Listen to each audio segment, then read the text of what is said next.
Roll call. Chairman Richard Hamilton, Here.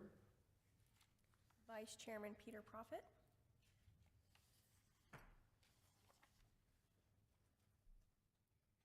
Mehdi Azarmi, Here?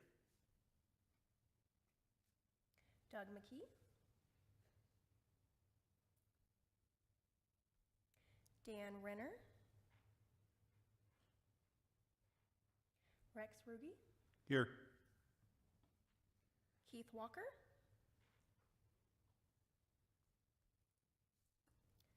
Mr. Chairman, we do not have a quorum. Should I call Wonder if we could, Doug? does Should I call anybody? Doug? Yeah, see if we can call somebody, because I know we had Doug and Peter and Dan were gonna call in.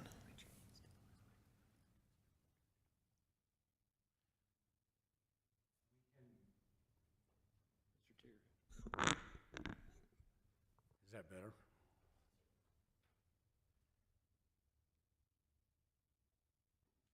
So we can pause the meeting for about 5 minutes to make sure we get the call.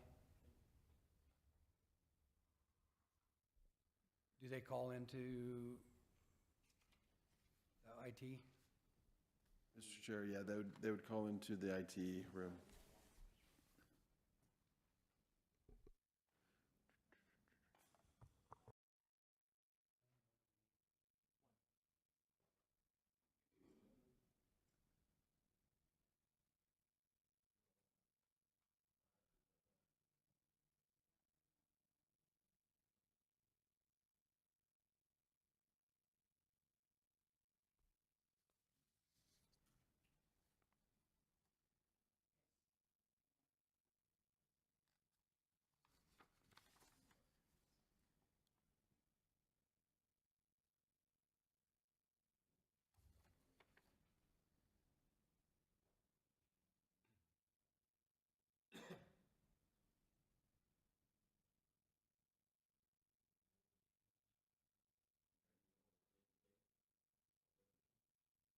I called Doug. Takes Doug. I'm calling Dan Renner now.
Or we could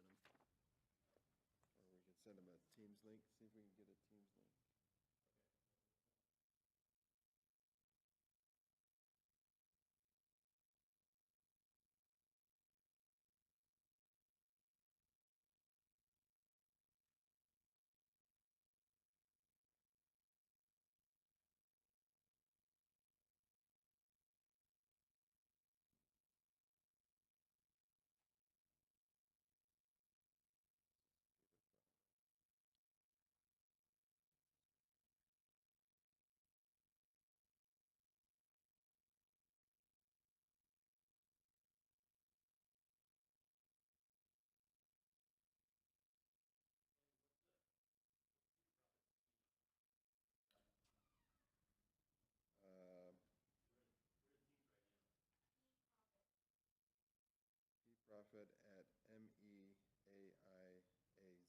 AIServices.com.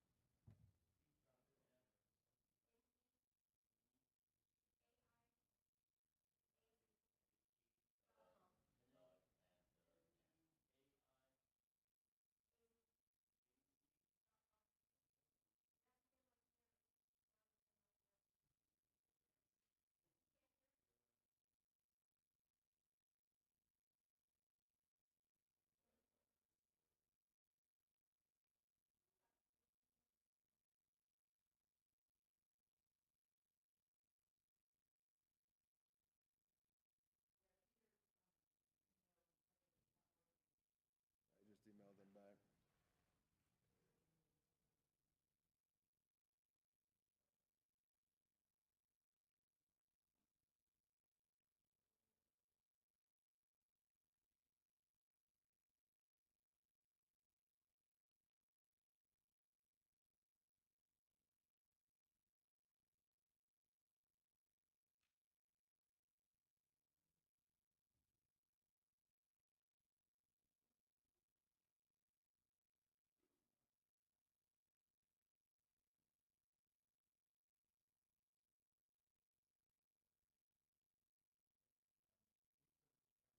Hey Pete, this is Director Holter with Mojave County Development Services. How are you doing? Doing good. I just got your email. We actually need one more for a quorum. No, that's okay. We're going to email you right now a Teams link, and hopefully that will work. Okay. Yep. Bye. Probably. I think we probably could. Just put them next to one of the microphones.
Hello.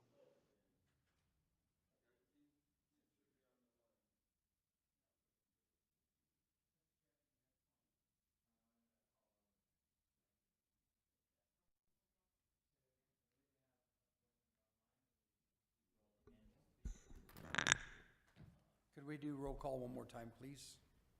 Yes. Chairman Richard Hamilton, Here? Vice Chairman Peter Profit, Mehdi Azarmi, Doug McKee, Dan Renner, Rex Ruge, Here. Keith Walker, Here. Mr. Chairman, we do have a quorum. Thank you very much. Now that we have a quorum, the first item of business is the approval of the minutes that was taken on June 24th, 2025. Everybody had a chance to look them over at this time.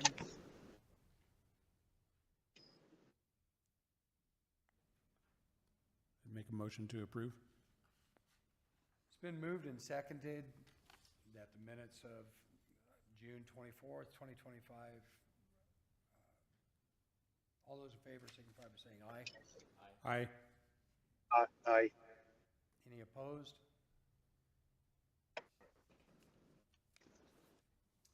Next is the old business, which we have none, so we'll move right into the new business. New business item number 1, a public hearing for discussion for the possible action regarding amending the building ordinance 2021-03, section R105.5 to allow for a one-time special inspection with a fee of $65 to reinstate the permit and complete a final inspection. This would only apply to residential single-family residences. Maybe, do you have something to say on this? Chairman Hamilton, board members. Yeah, the history on this is that there's been some very rare instances, but where there's been a house or single-family residence has been built, and by no means of the new owner, they've moved in without a final inspection. Typically, it was a contractor who, we've had several of them that actually went bankrupt or left town prior to them issuing or getting the final inspection. In one case, the homeowner didn't even know about it for several years until they found the paperwork and found their job card did not have a final. Another applicant came in to the counter to try to permit a detached accessory structure and then found out that the final inspection had never been conducted on the house. The building code ordinance on expired permits basically states that any permit that's expired for over a year in time, full fees will have to be paid to reinstate the permit. And in this case, in both these cases, well, several in the last couple, we just needed to do a final inspection. Prior to a couple of years ago, and past policy was that the building official would make that decision of just charging a $65 special inspection fee and conduct the final inspection and close out the permit. Since then, the board has looked at the fee schedules and has made it clear that the directors and the managers don't have that authority to waive that fee unless it is codified and written. So that's what we're bringing before you today, is just in single-family residences on final inspections only, if they hadn't been done, that we would reinstate the permit for the homeowner and a $65 fee for the inspection and close out the permit. Thank you. Yes. Edward, let's say that, like 5 years has passed and, they call for, this situation. And you say that you're going to be doing the inspection. Are you going to go back to the code that was built, or is that going to be the current code? Because that's going to open up a can of worms. Chairman Hamilton, Mr. Rosazami, we thought about that, but it's hard to put a timeline on. It's 1 year of expiration is the situation here. Anything under that, we can reinstate with half a fee. Profit. Is now joining. And so we kind of said, yeah, we'll have to run it forever. But like you said, I think we're going to get some conflict if we have a code change or something like that. Luckily, we've been in this code for 6 years now. So usually, these are coming up 1 or 2 years after the final inspection, not many years after that. But there could be that situation. I'm thinking that, it might change hand a couple of times, and then, somebody's adding like a RV garage or like, something. I know that that particular accessory building or RV garage or additional thing most likely is going to be based on the current code. Now, if the building is, that would be, sometimes we would require like a complete renovation, electrical, mechanical, plumbing, A to Z. Chairman Hamilton, Member Arzami, typically at the final inspection, we're looking at finished product. We're looking at all the finishes are in. The only thing that could come up is we might have a code change on, say, a GFI outlet required for a certain area that wasn't in the last code. So I don't think we're going to run into a lot of problems because the structure is pretty much 98% complete, if not completed. The people are living in it typically. So I don't think we're going to come into that situation too often, but we'd have to make So your pretty much concern is to make sure that the house is still safe at Correct. that point that you're doing the inspection. correct, and to final it, yeah. Okay, so is there any way we can have that language in there that, it's not gonna cause any problem? Because the inspectors, misreading it and say, well, now you have to bring it up to the current, I'm saying, as you said that this is very rare. It might not happen as often. But do you have like a language that we can say that, that the concern is about the safety and make sure as long as it's safe and all that, we accept the code that was built under and inspected under at the time of the construction? Mr. Chair and board members, I think the main reason for this is we don't want the applicant or the new property owner, whoever it might be, to come in and have to pay the whole lot of fees Permit fee. again, because maybe their contractor just didn't finish it out. And so like Chief Building Official Gilbert mentioned, is that it's not a case that we're gonna see quite often. It's the contractor ran out or didn't do their job. They still moved in. They just needed a final inspection to close it out. And so instead of charging them the entirety of the whole fee again, because it's past that expiration time, just to do the final, we want to be able to say, yeah, we can allow for the last inspection at $65. But we had this conversation as well, as, okay, what if it is 5 years? What if it is 10 years? And if it really is 10 years, then I think it would be a whole different scenario. Maybe we will be looking at a different code, and maybe they will have to make some changes because it has been 10 years that they didn't come and get this final inspection. It's rare in its occurrence, but I think I think this is just assisting those property owners to not have to pay that full fee, and that's what we're looking at hopefully achieving here. Mr. Chairman, Scott, because this ordinance is becoming something that's going to be on the book for a long time, beyond ours and, some other, so that's what I'm saying, that if we somehow clarify that to some extent, because if it is 10 years, let's talk about it, here right now and add the 10 years. If it is 5 years, let's talk about it. So the person who wants to make the changes has to also factor that in if he wants to go ahead and apply for the accessory, or, if it is not going to be feasible to live happily ever after without, making any changes. I believe we do have a current permitting process for what's an amnesty permit. So say a building never even got a permit, they could get that amnesty permit 10 years from the date of construction. And that's what we're doing, is we're going in and we're looking for life safety. And that was only in the overlay zone. They couldn't do that on any structure that's built. They would have to bring it down. All right, then I'm speaking out of turn on that one. But in reality, like, yeah, like you said, we do look at it on a case-by-case basis. In this instance, we're really just trying to help those individuals that forgot to get that final within those last few years. I mean, if you're going 5, 10 years from then, I think it is important that we would have to look at the code that's applying at that time, and maybe we have to do something different than just this one-time waive of the fee. But So you I- see my point, you know, I mean, it's very rare, but if it happens and somebody has bought and changed hand and then, you know, showing up, you know, it might create some problem for, you know, you're trying to help the homeowner, but in a way, that homeowner is not gonna be, Yeah, and Gilbert just mentioned, if we wanted to make it so that it was to the current code that it was built on, we could put that in there. there you go. I think that would be you mean to the code that was built on at the time of the construction. At the time of the I think construction. that would be fair.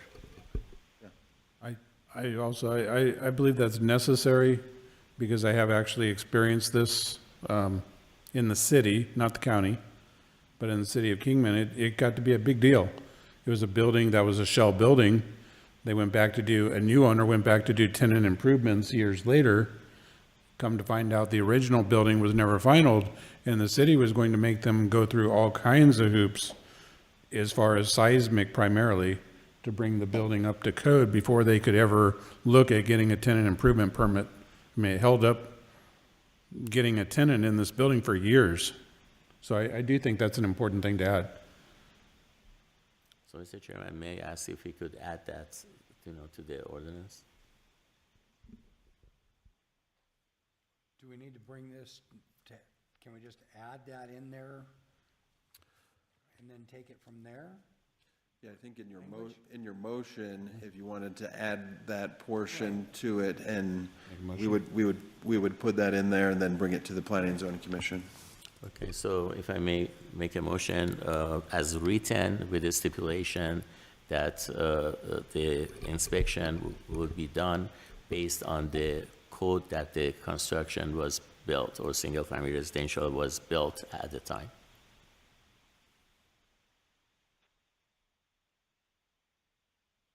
I would second that motion. Chairman Hamilton, board members, if I can add or just read in, this is what we were going to amend, and it's amend to add to the end of the paragraph, in the case where a permit has expired in excess of 1 year through no fault of the primary property owner, and construction has been completed without a final inspection, a one-time special inspection fee of $65 may be charged in lieu of full permit fee to reinstate the permit and complete final inspection. We could add, final inspection will be based on the code cycle in which the structure was originally permitted, On residential, on residential only. So, Mr. Chairman, I take my motion back and I add what Gilbert just said as, is there any more discussion on this matter? So it's been moved and seconded for the motion of the recommendation from the staff as read with the amendment to be added based on the current building code of the construction of the home. Is that correct? Correct, of the original permit. All those in favor signify by saying aye. aye. Aye. Aye. Any opposed? This motion carries to be sent to the Board of Supervisors. Mr. Chair, if you could close the public hearing on this item. You just have to say I close the public hearing on it. I close the public hearing on this. And then for the next item, you'll have to open the public hearing, and then when we finish discussion, close the public hearing, and then we're good. I apologize, thank you. You're good. This only came about a couple of meetings ago, I believe. No worries. Item number 2 on the new business, I'd like to open for a public hearing on this matter for the discussion and possible action regarding amending the building ordinance 2021-03, section M 1307.3.1 to allow the use of a wall, post bollard, curb, or 24-inch high platform or stand as approved methods for appliance impact protection in a residential garage. Is there anybody in the public that would like to speak on this matter? Seeing none, is there anyone on the board that would like to discuss this, or would you rather hear from Mr. Smedley first on this matter? Mr. Chairman, if we can ask Mr. Samby to elaborate on it. Chairman Hamilton, board members, this is a possible action and discussion on the building ordinance regarding approved barriers for impact protection of appliances within residential garages. Past customs and practices, we've actually had I won't say an unwritten policy that we would allow 24-inch high platforms for hot water heater stands to meet that impact protection requirement. While the code is vague on what constitutes an approved platform, we kind of spelled it out in here. Basically, the code just said it has to be an approved barrier. So we felt it needed to be categorized out a little bit more. So our recommendation is that we would allow a 24-inch high platform for any appliance to meet impact protection. We would also like to add in that the approved methods would be either a wall, a post ballard, curb, or a 25 or 24-inch platform stand to meet the barrier requirements. Two things on the hot water heater stand too is actually 18 inches is required for ignition source within the garage, so it does meet that requirement, and then at 24 inches, we felt it met the impact protection from vehicle impacts. So that's our proposal, would be to approve the different methods and including the 24-inch platform stand for impact protection. Mr. Chairman? So just to make sure, like if it's gas or electric, doesn't matter, it needs to have that mechanism or like the ballard, in front of it or obstruction? Chairman Hamilton, Mr. Marzami, it does. The code didn't define out whether what appliance it was. It just said appliances within the garage and then within the drive lane of the vehicle need to be protected.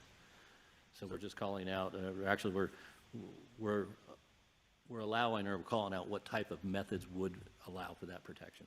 Okay, so the question I have is that the definition of appliance, like for example, water softener and RO system, do you consider that as a appliance, or a water heater is the only thing that you have?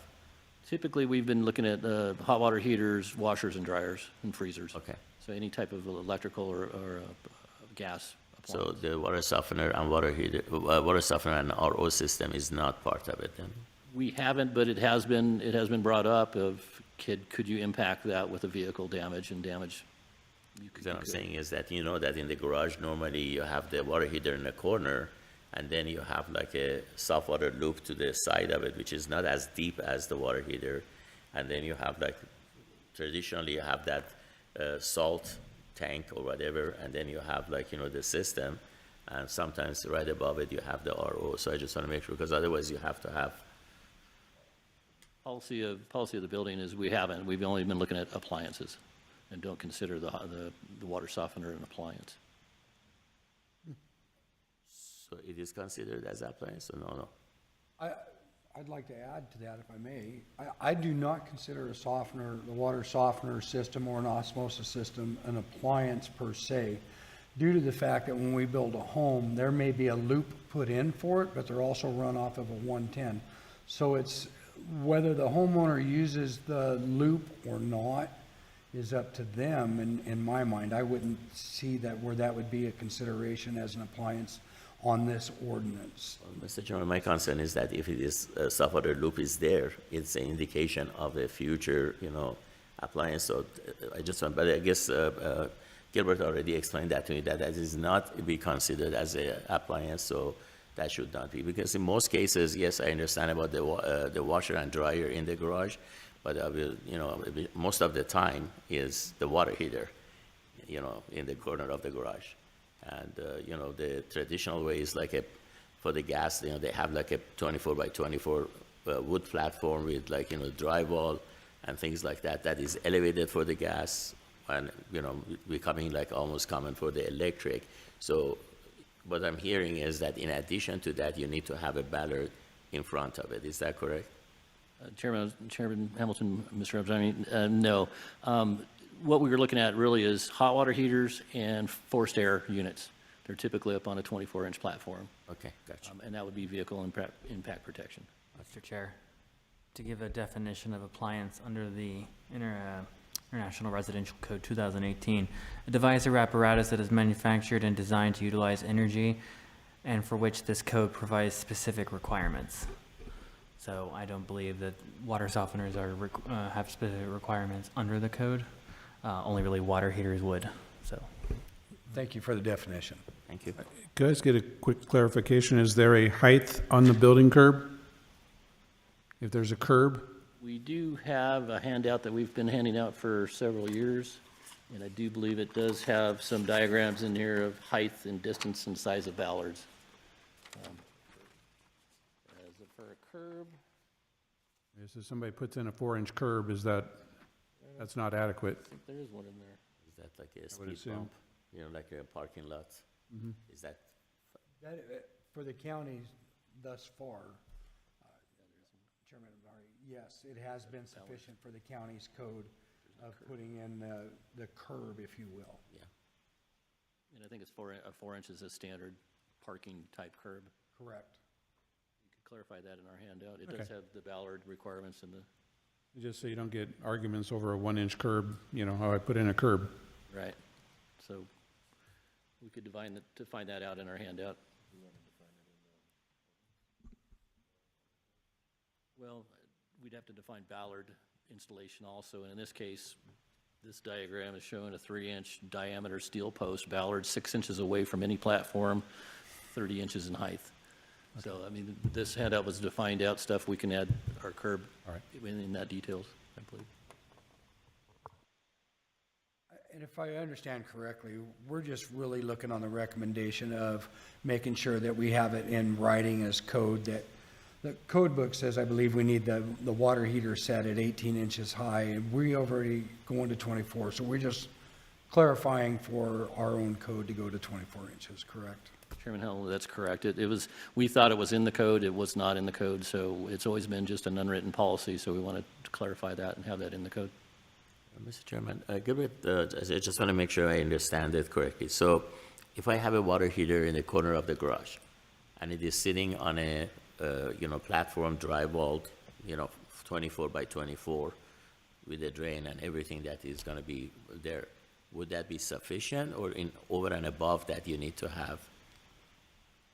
No, that would be sufficient, because we did discuss on what is the vehicle lane, basically, and we're taking the wing walls of the garage, and if you can't drive into that area, we used to get, a 4-foot side yards on those and put the hot water heater in the corner. At that time, it just needed 18 inches for ignition source. But now that we're getting the 16 inches on the wing walls, some of those platforms are coming into that drive lane. And so that would be the thing. If it's in that drive lane, it would have to be 24 inches tall. It wouldn't require a ballot in front of it, because the stand would be adequate. Got it? Okay. Thank you, Mr. Chair. Is there any further discussion on this recommendation?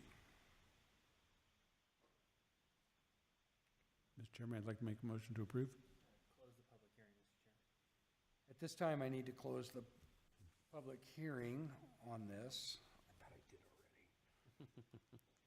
already. Seeing there's no further discussion on this, I do have a motion. I need a second on this. Second?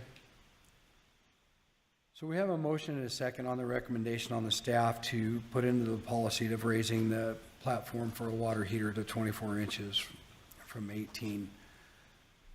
All those in favor signify by saying aye. Aye.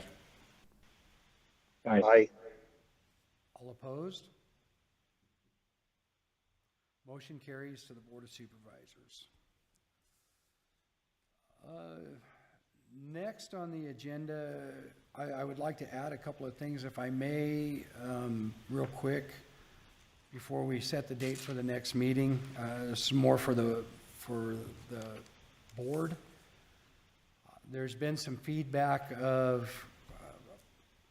the emails, no responses going back to Patty on the emails. We need to be a little bit more diligent in letting her know if we're going to attend meetings or not, or receiving the emails, for one, if we can do that, please.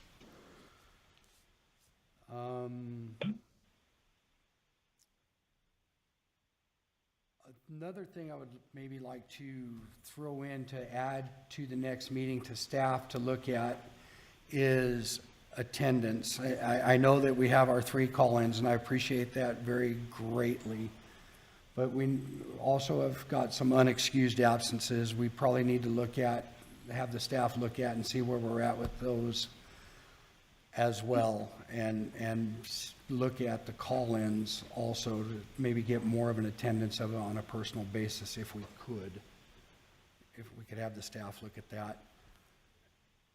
And then we have another item that was kind of brought up that we need the staff to look at for the board members, which is our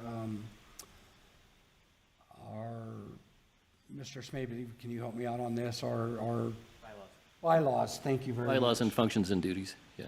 Yes, that need to be updated. If we could get staff to get those updated and sent off to us to where we can bring them to the meetings as well. So we're very well adversed of what's going on in the meetings, if that's okay. Chairman Hamilton and Board, we can also, within those functions and duties, it also has the attendance in that. We can also, bring that up for review and possible amendments of that. With recommendations on that, that would be lovely. Thank you. Mr. Chairman, if I may ask, if it's possible to have like a courtesy letter to all the board members,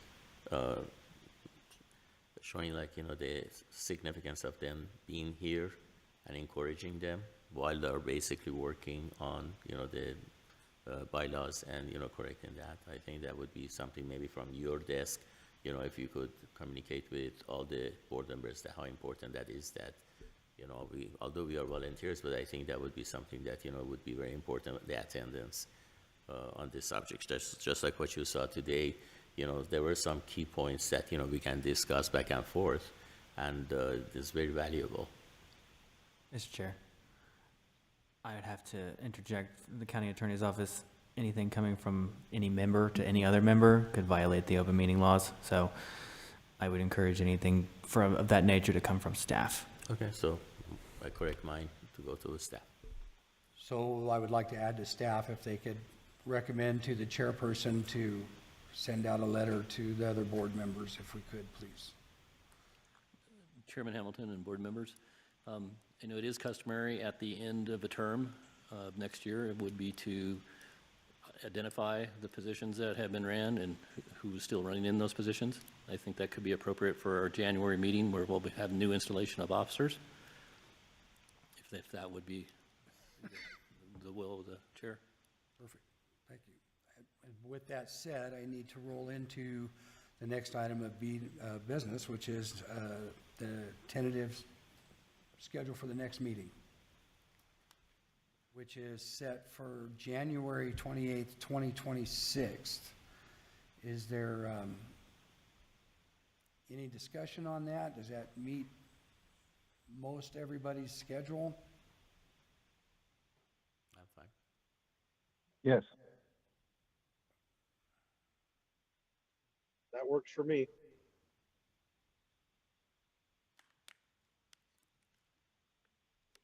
works for me as well. It works for me. So at this time, our next meeting is set for January 28th, 2026. I believe that is a Wednesday. Is that correct? Yes. Then I'm showing it as a Wednesday, the 28th as a Wednesday.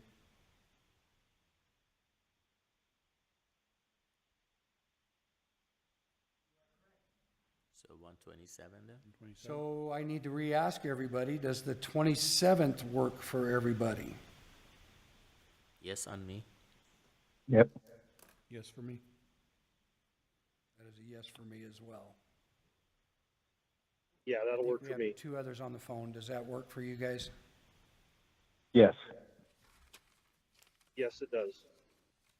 Okay, so at this point in time, our next meeting The Mojave County Building Code Advisory Board is set for January 27th, 2026.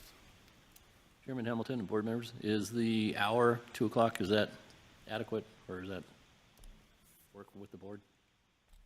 For me, 2 PM is fine. Works for me. Works for me as well.